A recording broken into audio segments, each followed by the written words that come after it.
나중에 어차피 선대위 구성되면 여기서 계속 해야 합니다. 미리 먼저 경험하시는 겁니다.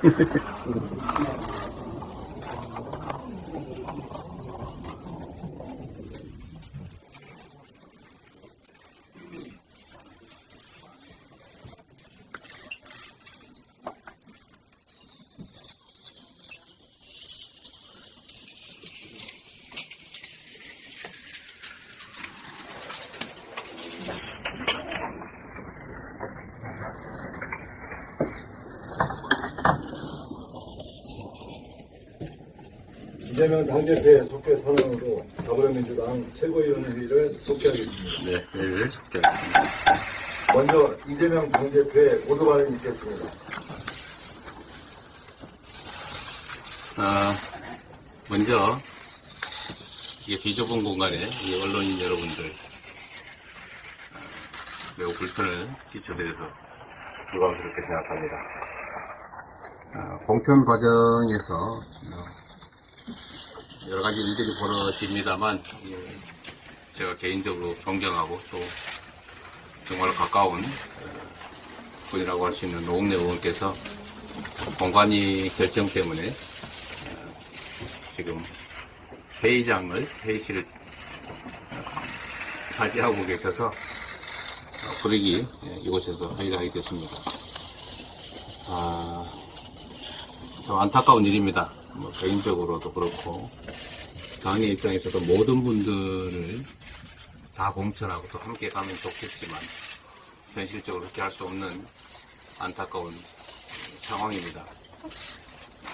아마 노웅래 의원께서는 개인적으로 도저히 수용하기 어려운 상황일 것입니다.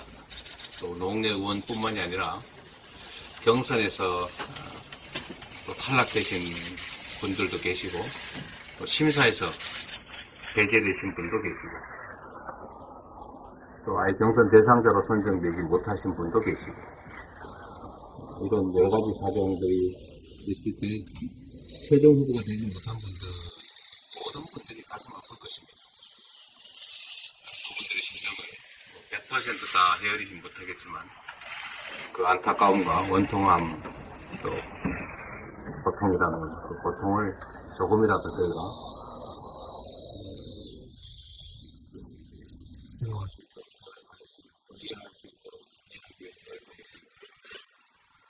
또 그 불가피함도 이해하고 또 수용해 주시기를 부탁드립니다. 일본 외무상이 독도가 일본 영토라는 궤변을 또다시 입 밖으로 꺼냈습니다. 일본 정부의 차관급 인사는 시네마현 주최 다케시마의 날 행사에 또 참석했습니다. 정말로 후안무치합니다. 과거사를 부정하는 데 이어서 대한민국 영토 주권을 위협하는 일본 정부의 거듭된 망동을 강력하게 규탄합니다. 간도 쓸개도 다 내준 윤석열 정부의 굴종 외교에 참담한 결과입니다. 윤석열 정부가 전 정부 비판에 골몰하면서 소위 말하는 자유와 연대의 가치 외교라는 데 매몰된 사이에 북한 문제를 둘러싼 코리아 패싱이 다시 현실화되고 있습니다. 일본 언론은 기시다 총리가 6월 정상회담을 위해서 방북할 예정이라고 보도했습니다. 진영 대결의 하수인을 자처한 윤석열 정부의 외교 정책 때문에 우리가 주도해야 될 한반도 문제에서조차 거수합의 신세로 전락하고 말았습니다. 국익 중심의 실용 외교로 대전환해서 반드시 한반도 문제의 주도권을 되찾아야 합니다. 대통령이 국민의힘 총선 선대위원장이 되신 모양입니다. 지금 연일 전국을 다니시면서 정책 발표를 하고 계신데 그 이전에 하던 일도 아니고 선거에 임박해서 이렇게 요란하게 전국을 다니시는 이유를 저는 짐작은 합니다만 이건 너무 심하다는 생각 듭니다. 역대 어느 정권도 이러지 않았습니다. 평소에 하던 일도 선거가 가까워지면 오해를 하지 않을까 해서 자중했습니다. 그런데 이 윤석열 정부에 들어와서는 대통령이 평소에 하지 않던 일을 이렇게 대놓고 선거 시기에 맞춰서 전국을 다니면서 하고 있습니다. 관건 선거 아닙니까? 대통령의 정치적 중립 의무 위반 아닙니까? 선거에 영향을 미쳐서는 안 된다는 공직선거법 위반 아닙니까? 물론 판단의 문제는 남겠지만 저는 대통령의 이러한 선거에 임박한 시기에 하는 온갖 전국 행사들이 저는 이 각종 위반에 해당된다고 생각합니다. 자중하셔야 합니다. 옳지 않습니다.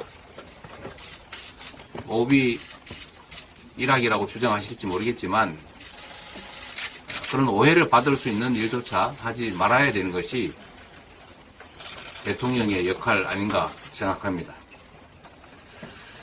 의료계 파업이 계속 악화되고 있습니다. 의사 여러분,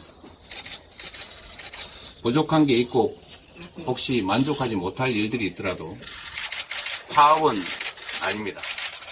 우리 국민들의 생명과 건강을 지킬 소명을 잊지 말아 주시기 바랍니다. 또한 정부도 일부러 의료계를 과도하게 자극하는 것 같은 그런 인상을 주는 일이 있어서는 안 됩니다. 실현 가능한 방안을 제시하고 충분히 논의하고 가능한 타협을 끌어내야 합니다. 민주당은 오늘 긴급대책기구를 출범합니다. 신속한 대안을 마련하고 국민의 피해를 최소화하겠습니다. 의료계와 정부 그리고 정치권 우리 시민들의 의견을 모으고 진지하게 토론하는 기회를 갖도록 하겠습니다. 다음으로 홍익표 원내대표가 발언하겠습니다. 한국수출입은행 법정 자본금 한도를 현행 15조에서 25조로 늘리는 수출입은행법 개정안이 여야 합의로 기재위를 통과했습니다. 10년째 법정 자금 한도가 15조 원에 묶여서 국내 수출 기업 지원에 어려움을 겪었는데 이번 개정안이 국회 본회의까지 통과된다면 수출입은행의 정책 금융이 훨씬 더 탄탄해지기 때문에 우리 중소중견기업들의 수출에 활기도 되찾을 것으로 기대합니다. 특히 폴란드 방산 수출 2차 개혁의 금융 지원에 어려움을 겪던 한국 방산업계 숨통이 튕겨낸 것이 매우 다행스럽다고 생각을 합니다. 법안이 통과되면 K방산이 더 많은 글로벌 국가로 진출하는 기회가 될 것입니다. 매우 의미 있는 법안 처리이고 오는 29일 날 본회의에서 잘 처리될 수 있도록 하겠습니다. 우리 국민의 삶의 만족도가 일부는 개선됐지만 여전히 최하위권입니다. 통계청이 발표한 국민의 삶의 질 2023에 따르면 2020년부터 22년까지 우리 국민의 삶의 만족도는 OECD 회원국 중 38개국의 회원국에서 35위입니다. 국민의 소득이 줄었습니다. 2022년 1인당 국민 총소득은 3,642만으로 전년에 비해 17만원 줄었습니다. 가구 순자산도 줄었습니다.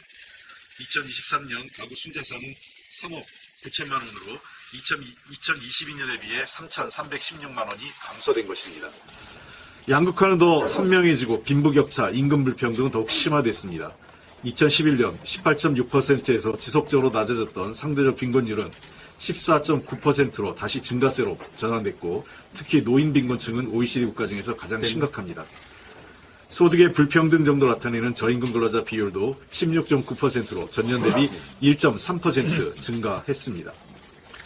양극화 심화 상황에서 올해 기초생활 수급 대상자는 약 25만 명으로 역대 최다가 될 것 같습니다.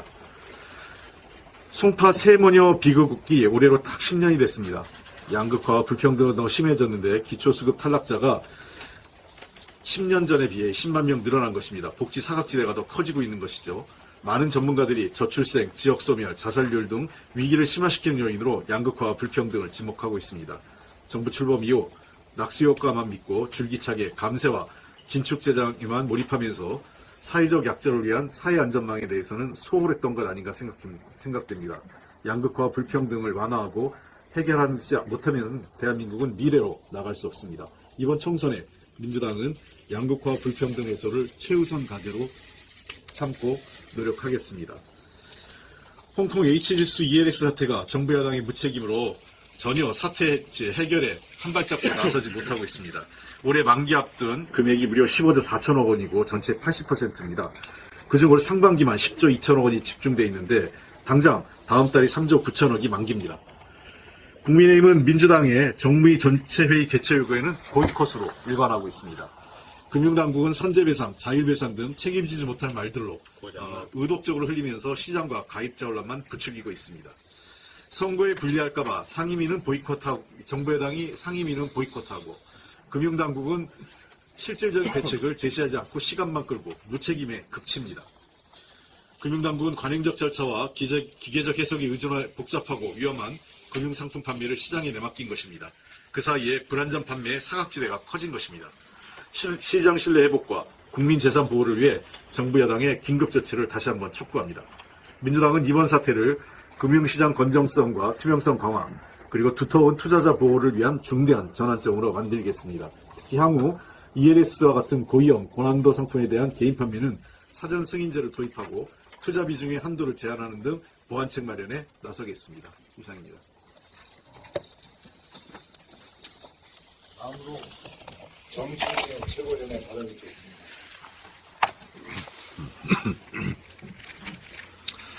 8년 전 저도 컷오프 되었습니다. 6일이 지난 2016년 3월 16일 저의 백의종군 선언문을 다시 한번 읽어보겠습니다. 당은 저를 버렸지만 저는 당을 버리지 않겠습니다. 우리 당의 승리를 위해 저 정청래 기꺼이 제물이 되겠습니다. 당의 승리를 위해서라면 무엇이라도 하겠습니다. 저는 위대한 국민만 보고 국민만 믿고 가겠습니다. 쓰러져 있는 저라도 당이 필요하다면 헌신하겠습니다. 우리 당 후보들이 원한다면 지원 유세도 하겠습니다. 우리는 총선에서 이겨야 정권 교체를 할 수 있습니다. 우리는 지금 총선 전쟁 중입니다. 당대표에 대한 비판은 일단 멈춰주시고 총선 승리를 위해 뛰어주십시오. 전국 각지에서 분에 넘치게 지지해주신 국민 여러분들께 깊이 감사합니다. 정권은 짧고 국민은 영원합니다. 국민과 정권이 싸우면 끝내 국민이 승리합니다. 총선 현장에서 뵙겠습니다. 더불어민주당 정청래 드림.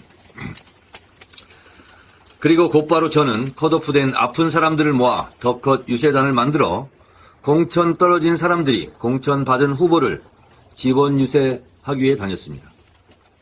정당사에 일찍이 볼 수 없던 광경이었고 수많은 사람들이 눈물로 박수를 쳐주었습니다. 8년 전 컷오프가 되었던 나를 어찌 잊겠습니까? 그날의 심정을 어찌 말로 다 형언할 수 있겠습니까? 하늘이 무너지고 모든 것이 끝난 것 같은 잿빛 하늘이 기억납니다. 이제 뭘 하지? 이제 어떻게 하지? 가족들은 어떻게 보지? 당원과 지지자들, 보좌진들은 어떤 표정으로 만나지? 머릿속은 하얗고 세상은 깜깜하고 심장은 벌렁거리다 멈추고 멈췄다가 다시 벌렁거리던 그 시간 암흑 속에서 숨만 쉬었습니다.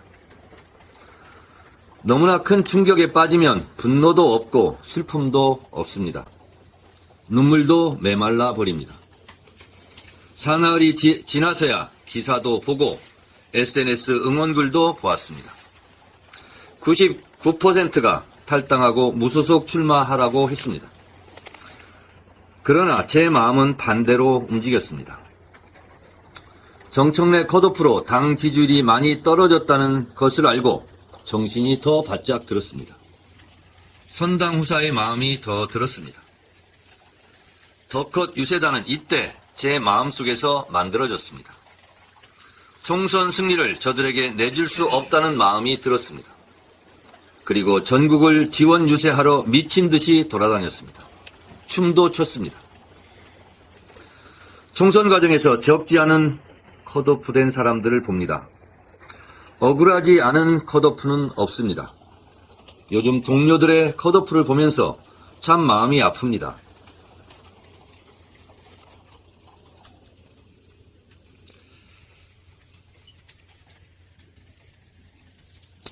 (8년) 전 제 심정과 똑같을 겁니다. 그 마음 그 심정 제가 압니다. 무슨 말을 하든 위로가 되지 않습니다. 그래도 저는 위로하고 또 위로합니다. 지금 이 순간 무슨 말이 들어오겠습니까마는 그래도 위로합니다. 8년 전 그날을 생각하며 말씀드립니다. 내 인생 모든 것이 부정당하는 참기 힘든 모멸감이 들 겁니다.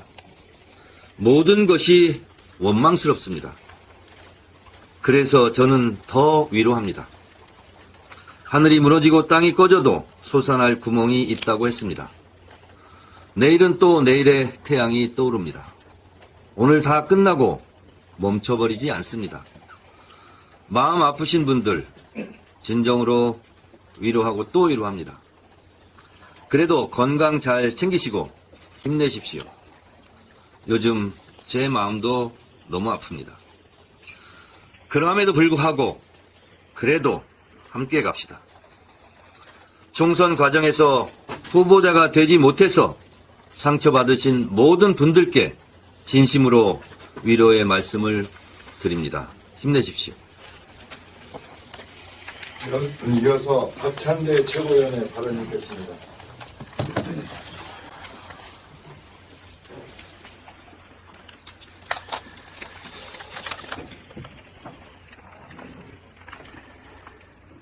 윤석열 대통령이 독재자 이승만에 대해 대단한 해안을 가졌다며 찬사를 했습니다. 윤석열 대통령의 안목이 참 남다릅니다. 어떻게 찬양을 해도 독재자만 골라서 찬양합니까? 지난 대선 때는 전두환을 찬양하더니 이제는 이승만을 찬양합니다.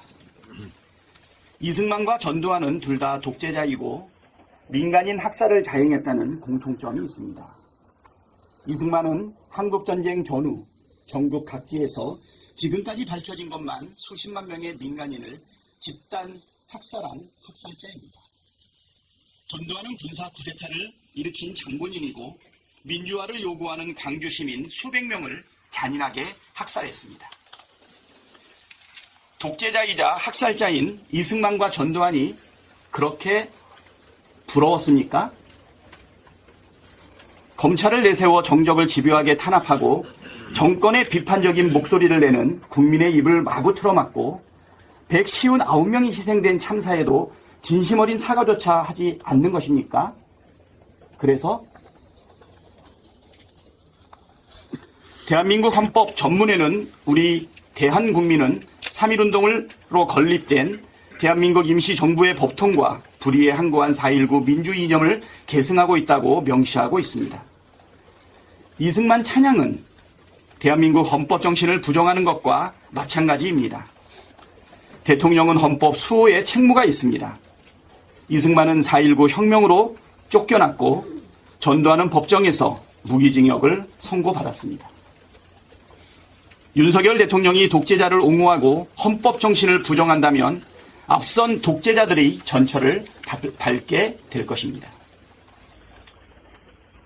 고발 사주의 배후에 대한 철저한 수사를 촉구합니다. 공수처가 고발 사주 의혹과 관련해 윤석열 대통령과 한동훈 국민의힘 위원장에 대한 재수사에 나섰습니다. 환영합니다. 이번에는 철저한 수사로 반드시 배후를 밝혀내길 바랍니다. 앞서 법원은 고발 사주로 재판에 넘겨진 손준성 검사에 대한 1심 선고에서 이 사건 범행들은 검사가 지켜야 할 핵심 가치인 정치적 중립을 정면으로 위반해 검찰권을 남용하는 과정에 수반된 것이라는 측면에서 사안이 엄중하고 그 죄책 또한 무겁다고 했습니다. 고발 사주는 손준성 검사가 단독으로 행한 범행이라고 보기 어렵습니다. 당시 윤석열 검찰총장의 수족과 같았던 손준성 검사가 윤석열 검찰총장의 지시 또는 승인 없이 범행했다는 건 검찰 조직에서 있기 어려운 일입니다.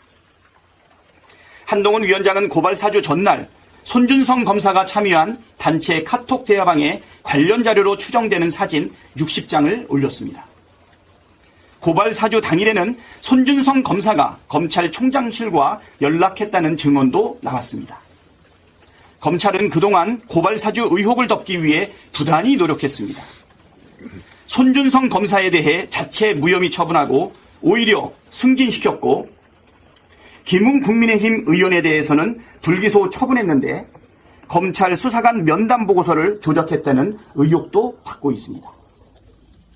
이런 조직적 움직임이야말로 고발 사주가 검찰의 조직적 범죄 행위라는 증거가 될 수 있습니다. 고발 사주는 검찰권을 사적으로 사용한 국기문란 행위이자 공고한 검찰 카르텔이 대한민국의 법치를 어디까지 짓밟을 수 있는지 보여준 사건입니다. 반드시 배후를 밝혀야 합니다. 그리고 엄벌에 처해야 합니다. 그래야 법치가 제대로 서고 나라의 기강을 바로잡을 수 있습니다.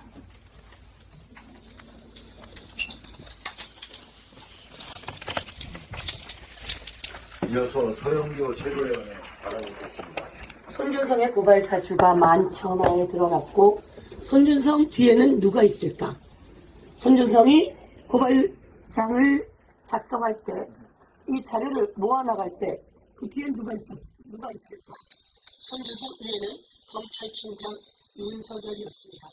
윤석열 검찰총장 당시 손준성이 이 고발장을 만들었고, 이것을 사주해서 김웅에게 보내게 됩니다. 검찰총장이 이것을 모를 리 있을까? 그리고 손준성의 고발사주 범죄에도 불구하고 손준성을 승진시킨 한동훈 당시 법무부 장관은 어떤 관계에 있을까라고 하는 것 관련해서 공수처가 재수사에 착수했습니다. 윤석열 당시 검찰총장과 그리고 한동훈 승진시킨 법무부 장관을 재입건해서 재수사에 착수했습니다. 잘하고 있는 일입니다. 또 이 권력 카르텔, 검사 카르텔, 검찰총장 카르텔 낱낱이 밝혀서 처벌해야 한다, 이렇게 주장하겠습니다. 다시 한번 그날에 있었던 일들을 오늘 국민께 낱낱이 밝혀두고자 합니다. 손준성 검사가 김웅에게 고발장을 보낸 것은 4월 3일입니다. 4월 3일. 이로부터 며칠 전인 3월 31일 윤석열 검찰총장과 손준성이 점심을 먹습니다.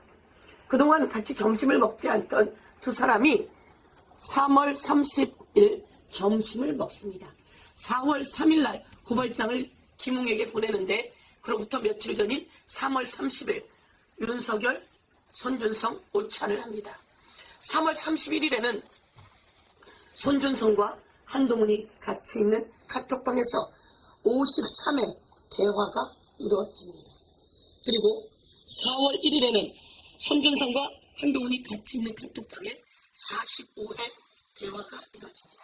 이날 윤석열과 한동훈은 12차례 전화통화를 합니다. 그리고 직전인 4월 2일 손준성, 한동훈이 있는 카톡방에서 30회 대화가 이루어집니다. 여기는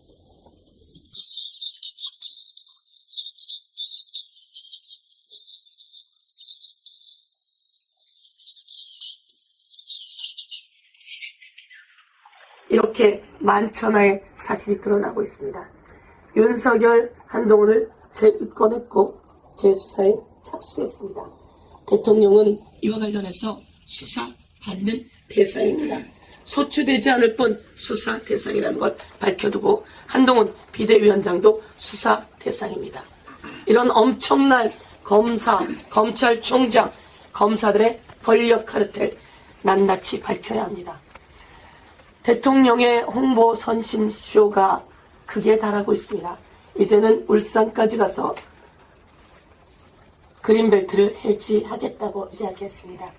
그린벨트를 이렇게 여의도 약 840배에 달하는 땅들을 해제하겠다는 겁니다. 과거 울산은 박근혜 대통령이 해제했던 그린벨트의 40%를 아직 제대로 쓰지도 못하고 있습니다. 그리고 농지에 문화복지시설이나 체육시설을 만들겠다고 합니다. 아니 쌀 농사 짓는 농지의 체육시설, 문화복지시설이 가당키나 한 이야기입니까? 당사자들에게 혹시 선심성해서 땅값 오르게 해서 표에 도움이 될까 이러는 모양인데 당사자들도 도움이 되지 않는다는 것을 알고 있습니다. 이렇게 선심성 정책 그리고 선심성 공약을 지금 선거 기간에 남발하게 되면 이것은 선거법 85조 위반이며 선거법 113조 위반입니다. 그렇잖아도 고발할 내용이 너무 많아서 고발장을 미리 써놨는데 또 이렇게 고발할 내용을 버린다면 어찌하겠습니까? 대한민국 법치국가가 이에 대해서 단단히 처벌해 줄 거라고 판단하고 또다시 우리는 고발장을 써야 합니다. 이상입니다. 이어서 정경태 최고위원의 발언이 있겠습니다. 윤석열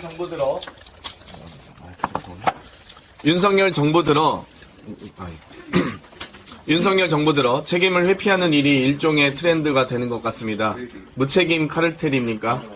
전 국민의 분노를 일으켰던 축구 대표팀의 사건 사고가 아직도 정리가 되지 않는 모양새입니다. 무전술과 무책임으로 일관했던 클린스만 감독을 약 7주 만에 선임했던 축구협회는 또 한 달 만에 콩 볶아 먹듯 새 감독을 발탁하겠다고 합니다. 클린스만 감독의 70억 이상의 위약금에 대해서도 정몽규 회장은 재정적으로 기여할 부분을 고민해보겠다며 넘어가고 있습니다. 한국 축구는 전 세계적인 조롱거리가 됐는데도 선수들을 관리하고 다툼을 봉합했어야 하는 축구협회는 쏙 빠진 채 선수 간 탁구 게이트만 회자되고 있습니다. 정몽규 축구협회 회장께서 위약금, 감독 선임 등 모든 문제에 대해서 국민이 납득할 수 있는 책임지는 모습을 보여주시기 바랍니다. 군사 독재 시대에나 있었던 폭력적인 인명 사건들이 난무하고 있습니다. 북한 공산에 의한 강제 연행 사건, 패스트 졸업생 입막음 연행 사건, 민생 토론회장 의사의 입막음 연행 사건 등 듣기 싫은 소리, 보기 싫은 피켓을 폭력적으로 지워버리는 대통령 경호처에 이어 이제는 방심위 청부민원 시즌2로 선거방송심의위원회의 셀프민원 의혹이 논란이 되고 있습니다. 20일 선거방송심의위원인 권재용 최철호 위원이 이해충돌 방지법으로 국민권익위에 신고됐습니다. 보수 성향의 시민단체인 공원련이 민원을 적극적으로 제기하고 있는데 권재용 심의위원은 공원련의 이사장이고 최철호 심의위원은 지난해 공원련의 공동대표였는데 공원련 소속으로 해당 공원련의 민원을 셀프 심의한 의혹입니다. 이분들께서 어제 선방위에서는 방송 출연자가 김건희 여사 도이치모터스 주가 조작 의혹 특검법을 김건희 특검이라 불렀다는 이유로 SBS 편성국의 뉴스 브리핑의 행정 지도를 결정했습니다. 김건희 특검을 김건희 여사 특검으로 부르지 않았다는 이유가 행정 지도의 이유가 되는 것입니까?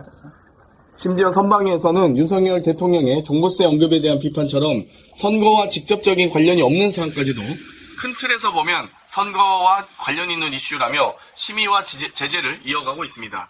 불법의 영역을 넘나드는 국민에 대한 입막음이, 언론에 대한 입막음이 어떤 대가를 치를지 두고 보겠습니다. 이상입니다. 이어서 서은숙 최고의 발언이 있겠습니다. 이번에 목소리를 내며 입을 틀어막는 입틀막이 윤석열 정권을 상징하는 용어로 등장했습니다. 윤석열 정권은 국민의 입을 경호원이 막고 언론의 입을 방심위와 방통위가 막는 입틀막 정권입니다. 그런데 철옹성 같은 이 정부의 검찰 독재도 마침내 균열이 시작되고 있습니다. 손준성 검사의 고발사주 사건에 개입한 혐의로 당시 검찰총장이던 윤석열 대통령을 공수처가 입건했습니다. 2020년 3월 30일부터 4월 3일까지 일주일 동안 당시 대검 반부패 강력부장이던 한동훈 비대위원장도 손 검사가 들어있는 단체 카톡방에서 대화를 나누고 관련 자료를 대거 올린 것으로 확인돼 함께 입건됐습니다. 손준성 검사는 당시 윤석열 검찰총장과 김건희 여사 관련 비리 의혹을 제기한 정치인과 기자 11명을 고발하도록 국민의힘의 전신인 미래통합당을 사주했습니다. 직접 고발장까지 적어서 손준성 보냄이란 표시까지 해서 미래통합당에 보낸 혐의가 인정돼 법원에서 징역 1년형을 받았습니다. 고발장에는 당시 윤석열 검찰총장의 부인 김건희 씨와 장모 관련 온갖 의혹이 사실이 아니라는 내용이 포함되어 있습니다. 지금 온 나라를 뒤흔들고 있는 김건희 여사 비리 방탄 작전은 이때 이미 시작된 것입니다. 공수처가 윤석열 대통령과 한동훈 비대위원장을 입건한 것은 손 검사는 깃털에 불과하고 몸통은 윤석열 대통령과 한동훈 비대위원장이라는 방증입니다. 현직 검사가 정치적 중립 의무를 어기고 야당에 고발장까지 써서 보내주는 일이 일개 현직 검사 혼자서 가능한 일입니까? 당시 부인과 장모 등이 온갖 비리 의혹을 받고 있던 윤석열 검찰총장을 정점으로 상명하복, 검사 동일체로 움직이던 정치검찰들이 작당해 벌인 일이라는 뜻입니다. 한동훈 당시 대검 반부패 강력부장도 이번 일에 개입됐다는 증거들은 재판 과정에서 이미 확인되고 있습니다. 공수처가 이제 사건의 전모와 실체를 명확히 밝혀내야 합니다.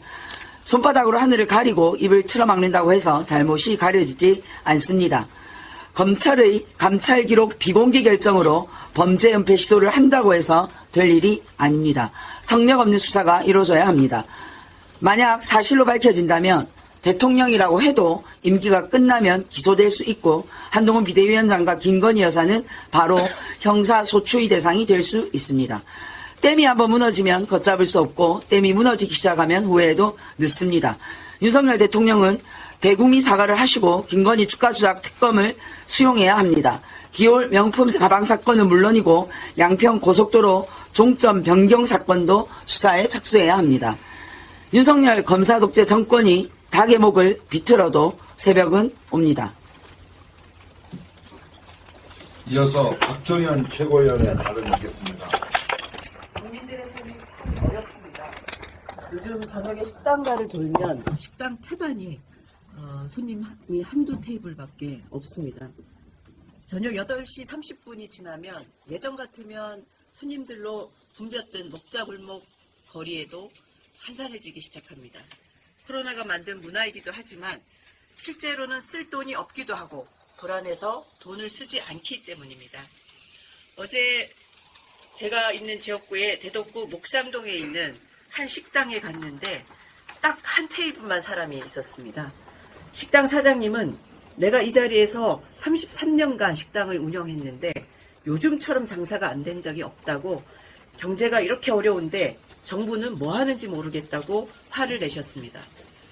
특히 최근에 정부가 발표한 연매출 3천만 원 이하 소상공인에게 최대 20만 원의 전기요금을 지원하겠다는 정책을 언급하면서 지금 자영업자 우롱하냐, 연매출 3천만 원이면 장사 접어야 한다. 정부는 도대체 현장을 제대로 알고나 있는지 모르겠다고 분통을 터뜨리셨습니다. 지금 골목 상권은 피눈물을 흘리고 있는데 정부는 휴지 한 장 던져주며 나몰라라 합니다. 이쯤 되면 대한민국은 무정부 상태 아닌가요?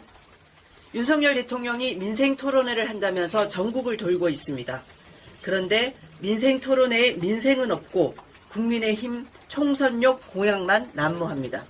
국민들은 민생토론회를 입틀막 토론회, 선거지원쇼, 시장 먹방쇼라고 말합니다. 윤석열 대통령이 지난 21일 울산 민생토론회에서 그린벨트 해제와 농지 규제 완화를 민생과 국가균형발전 대책으로 내놓았습니다. 카이스트 입틀막, 김건희 디올백, R&D 예산 삭감, 부자 감세로 돌아서버린 민심을 잡기 위해 미래 세대 몫으로 남겨진 보전 가치가 높은 1, 2급지의 그린벨트를 아무 대책 없이 포기하겠다는 것입니다. 그린벨트 의미에 대해서 더 이상 말하지 않겠습니다. 필요하면 그린벨트 제도도 개선을 해야 되겠죠. 그런데 정말 궁금해서 묻습니다. 국토 면적의 3.8%에 불과한 그린벨트를 해제하면 정말 경제가 살아나고 지역이 살아납니까? 윤석열 대통령, 대한민국 국민의 삶을 책임질 능력이 없다면 그 자리에 계속 있을 이유가 없습니다. 국민들은 윤석열 대통령보다 더 현명하다는 것을 잊지 마시기 바랍니다. 이상 발언을 마치고 당 대표께서 최고위원회 회의를 회의하시겠습니다. 앞으로 개선장 기간 여기서 회의를 해야 될 상황인 것 같습니다. 앞으로 발언은 이쪽 먼저, 다음 이렇게 해서 카메라가 왔다 갔다 안 하게 배려해 주시면 좋을 것 같고요. 어쨌든 공천 관련해서 참 여러 가지 혼란들이 발생합니다만 다시 한번 이 말씀을 좀 드려야 될 것 같습니다. 모두가 갈 수는 없는 길입니다. 그리고 과정을 거쳐서 결국 선수는 한 명으로 선발을 할 수밖에 없습니다. 그리고 모두 자질과 역량을 갖춘 훌륭한 분들일 것입니다. 그리고 개인적 판단으로 도저히 결과를 수용하기 어려울 경우일 겁니다. 그러나 판단의 기준은 국민의 눈높이이고 또 판단의 절차와 주체가 있습니다. 다를 수밖에 없습니다. 우리 노웅래 의원 참으로 안타깝습니다만 제가 전해 들은 바로는 본인은 억울하게 생각하셔도 절차상의 문제라고 생각을 하셔도 여튼 위반 사실을 인정할 수밖에 없는 그런 사실이어서 이게 기소되었다고 결정한 사안은 아닌 것 같습니다. 본인이 인정하는 것이 있고 그것이 뭐 절차상 무엇이 잘못되었다, 그 실수다 이렇게 말씀하시는 것 같기 때문에 아마 특정한 사실은 인정을 본인이 하시고 계셔서 그 자체로도 문제가 되지 않았나 싶습니다. 그런 점들을 좀 어쩔 수 없다는 그 사실을 좀 수용을 해주시길 다시 한번 부탁을 드립니다. 이런다고 해서 상황이 바뀌지는 않습니다. 바뀌어서도 안 됩니다.